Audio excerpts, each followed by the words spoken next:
And the fifth brushstroke. Waiting for it. Wait for it. There it is. Action verbs. For the most part, what we're going to talk about is how to identify if a sentence is written in an active or a passive voice, but also the effect that writing in the passive or active voice can have on the sentence. As a general rule, your best sentences are going to have action verbs in them. Your best sentences are going to be written in an active voice. If you look at most of your newspapers and well-written text out there in the world, they're written in the active voice most of the time. Now, is that to say that the passive voice is bad or should never write in the passive voice? No. If you go through a Microsoft Word document and you click on the spell check, sometimes it'll flag something and say this is written in the passive voice. But again, there are times when you do want to write in the passive voice. Again, it all comes down to, yes, purpose. So let's talk a little bit about action verbs. Your action verbs are going to give you an energized move to the sentence. It's going to have a moving picture instead of a stagnant or stopped picture. And your passive voice, on the other hand, freezes the action. It also emphasizes the receiver of the action as opposed to the doer of the action.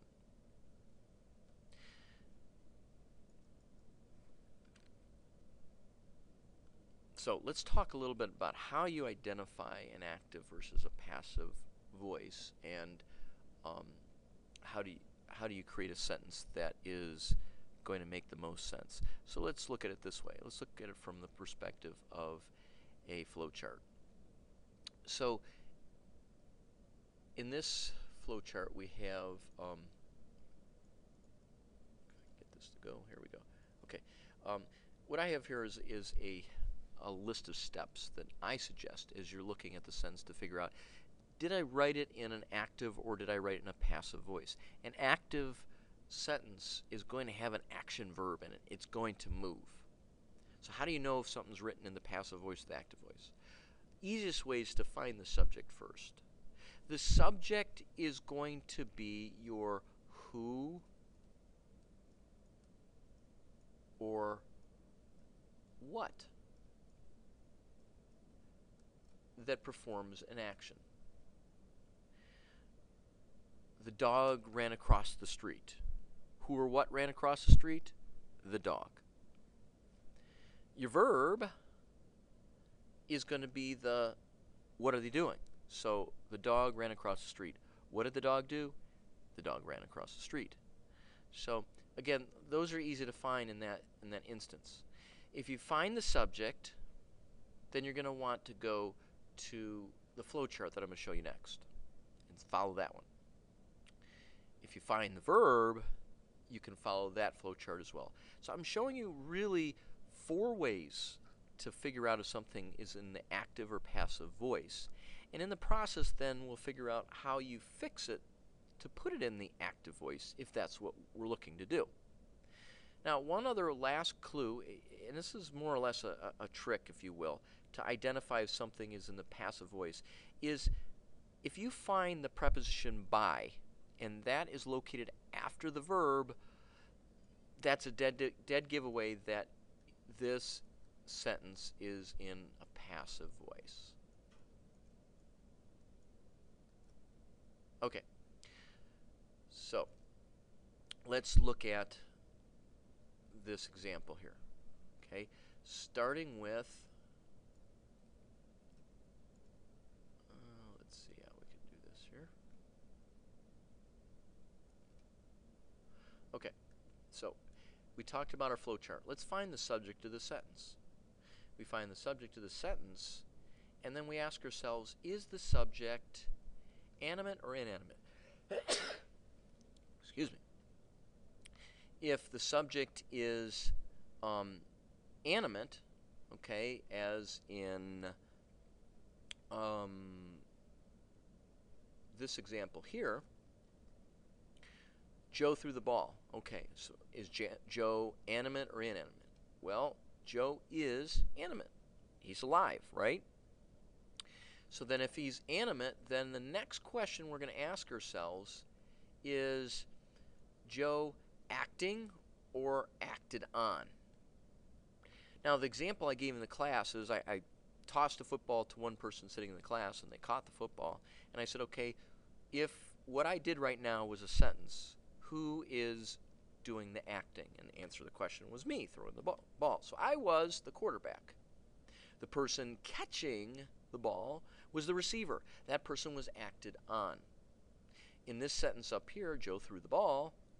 Joe is the actor. He's the quarterback. Who is receiving the action? The quarterback, or the ball. The ball is receiving the action. Okay, and if you learn one question, the most important question you can learn is your subject acting or acted on? Okay, so we ask ourselves the question, is the subject acting or acted on? Or I'm sorry, let's rephrase that. We ask ourselves the question, is the subject animate or inanimate? Let's say the subject is inanimate. We're talking about the ball. The ball had been thrown by Joe. Okay, so ball is inanimate. Now, the first step is then, or the next step after we figured that out, is to ask ourselves the question, if it's inanimate, and I should have put an arrow here, was the ball acted on or acting? Well, if the answer is acted on, then the natural answer to the next question, or the natural answer to that is then we're in a passive mode. This is a passively constructed sentence. So the ball is acted on, yes. If we're talking about something that's animate, like a person, and the answer to that is it's acted on, then it's passive. So again, these two questions, acting and acted on, are the two most important questions you could ask yourself. However, using these other methods can help as well. If the subject is animate and the subject is acting, you need to also ask yourself, is that subject in the beginning of the sentence in front of the verb or after the verb? Because any time that you put your subject or your true subject after the verb, you're going to have a passive voice. So, again, we start with subject. Ask ourselves, is it animate or inanimate? If it's inanimate, was it acted on or acting? And again, that's going to take us to either passive or active.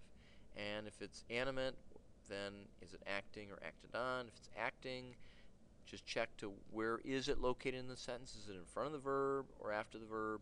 In front of the verb, active. Okay. Again, the biggest thing, if you remember anything, is the subject acting or acted on? Those two things will show you before anything else. Okay. So is there another way to do this? Yes. We can look at the verb. In this case, we find the verb and we ask ourselves, does the verb have more than one part to it? In other words, if I'm looking at a verb that is something like the wallet, that's not the verb, but that's part of the sentence. The wallet has been found. Okay, so the wallet has been found. Think about this. In this case, let's look at the verb. Does the verb have more than one part? Yes. Has been found. Okay. The found part is your past participle. The helping verb is the part of the verb that is a form of to be. Is, was, were, would be, should, could, has, have been, etc., etc. So we see helping verb plus past participle. We've got a passive construction. If I had Joe found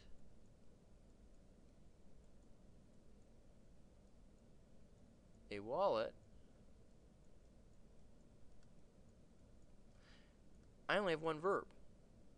So there is absolutely no way that this could be in a passive construction.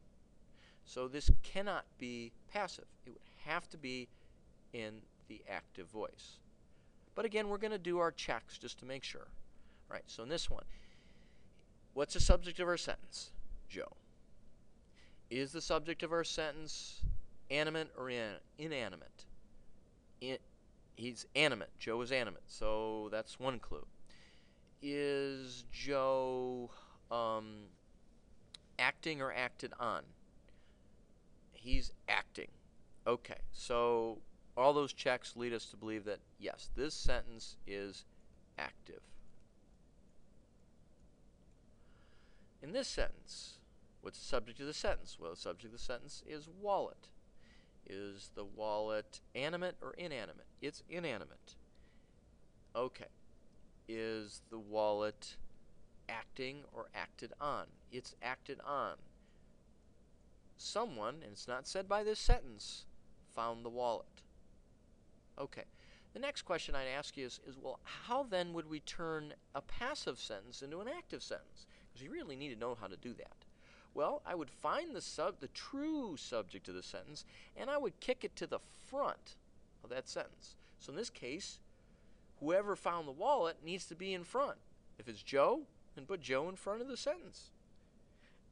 And obviously, the object that's being acted on needs to be in the back after the verb.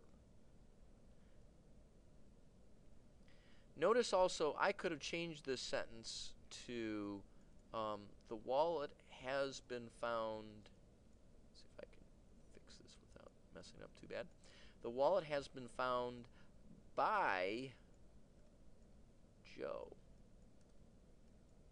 And this fulfills one of the things I was talking about before. You see that little preposition by, you immediately go right down to passive.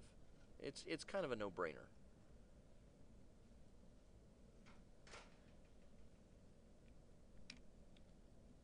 All right, let's see.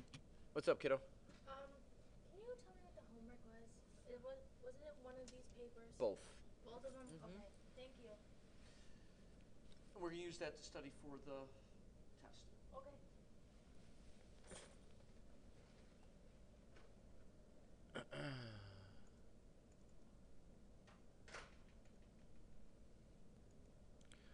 Okay, so let's look at this in action.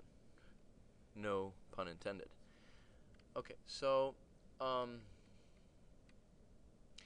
if we have a sentence such as this one, the runaway horse was ridden into town by an old white-whiskered rancher, immediately, if we're trying to figure out is this active or passive, we know it's passive because of what? Yes, the word by. That's our immediate giveaway. Okay. Second, let's take a look at the beginning of the sentence. Who or what is the subject of the sentence? Yes, horse. Animate or inanimate? Well, the horse is animate. Okay. But is the horse acting or acted on? Ah, yes. The horse is being acted on. Who's doing the acting on the horse? The rancher, right. So, if we needed to fix this sentence to make it active, what would we do?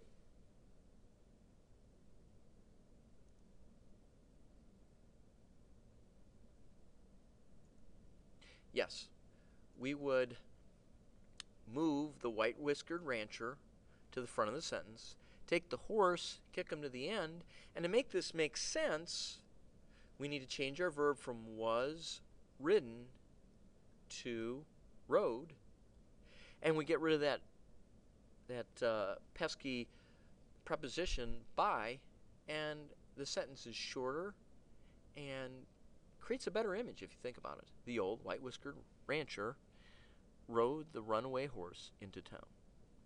Much better. So let's look at this sentence. The grocery store was robbed by two armed men. Well, we know this sentence is passive. Why? Because I said so. How do we fix it so that it's active? How can we rewrite this sentence to make it active?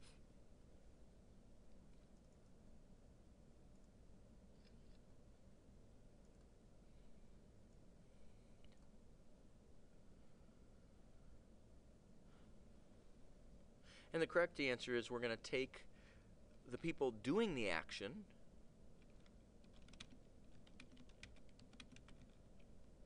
and then we are going to put them in front of the verb and put the thing receiving the action and put it after the verb. And we end up with the two armed men robbed the grocery store. Sounds better? Makes sense? And you say more and less words.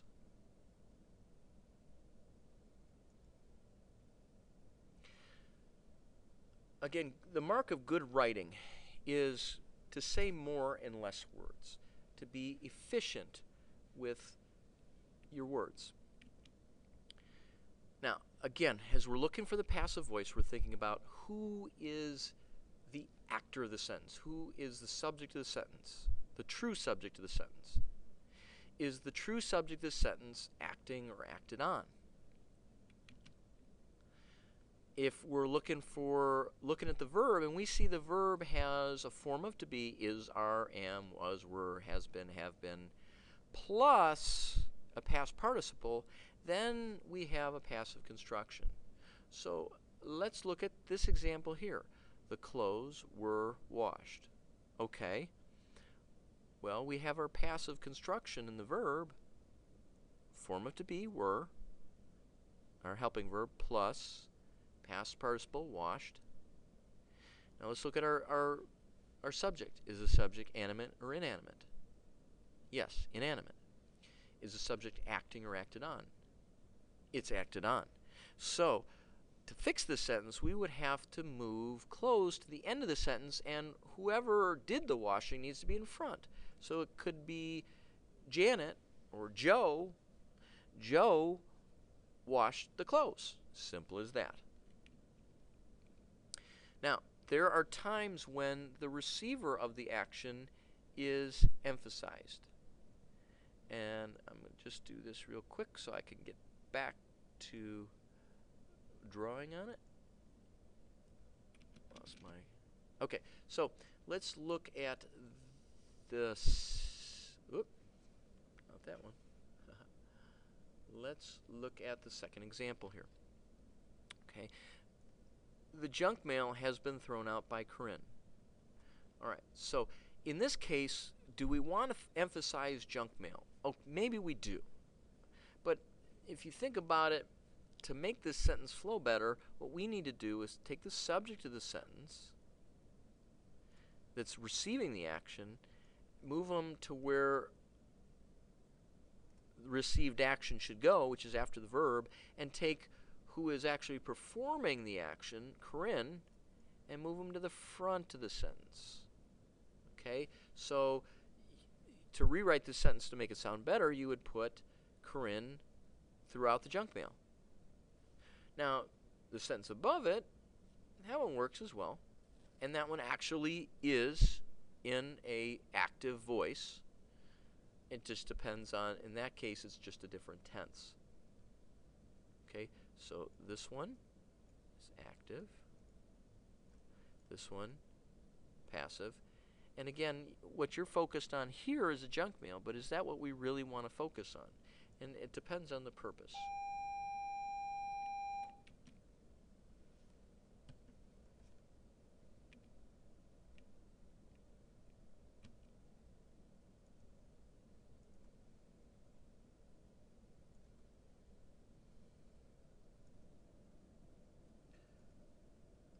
Okay, so let's apply what we've learned.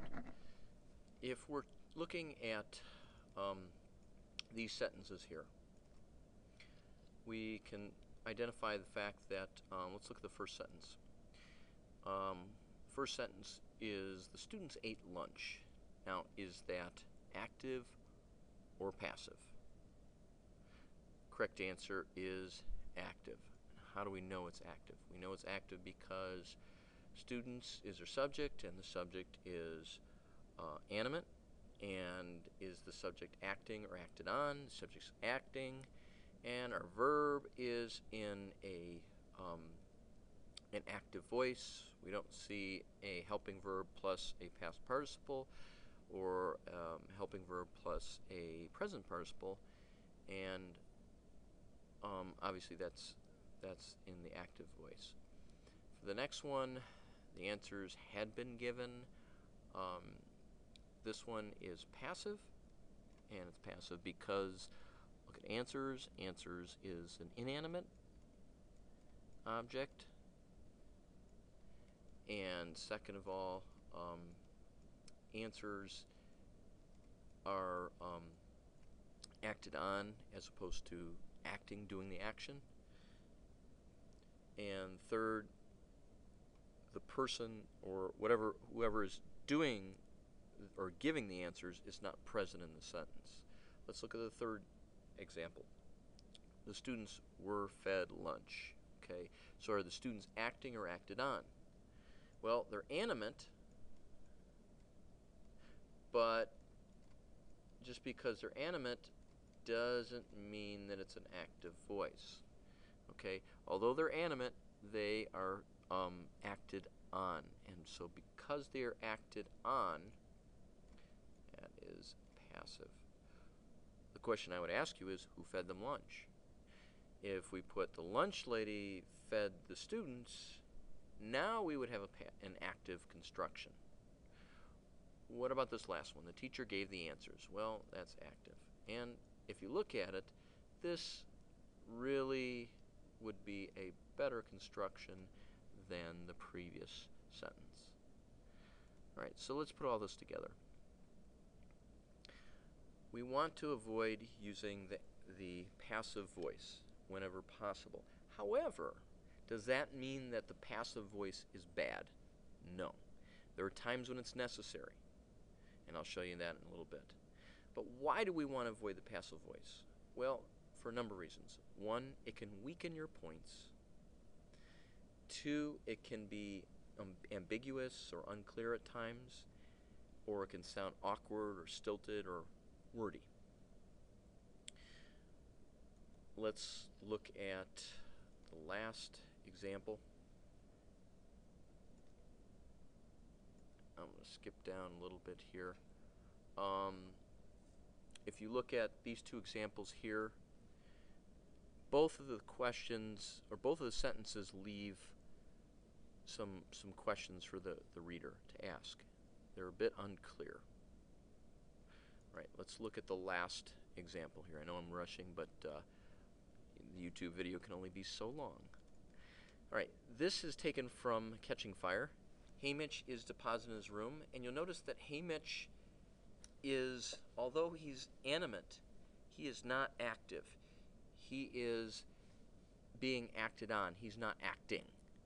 And so, and that's important, because then that makes us a passive voice. Well, some of you might be thinking, oh my goodness, you can't do passive voice in the Catching Fire. That must mean that the book is poorly written. On the contrary, it actually works very well, because Haymitch is severely inebriated, drunk, and he's constantly drunk, and so when he is deposited in the room, you get that sense of the fact that he is completely awkwardly passive. He is dead weight, and they're just dropping him in the room. There's no movement on his part. And again, that's all conveyed in this really short but passive sentence. So there, it works quite well. It's well done. So in the end run, what are you looking at? You're looking at purpose. what's your purpose for writing your sentence? Normally you want to use an active voice, normally you want to use an active verb, but there are times when you need the passive voice.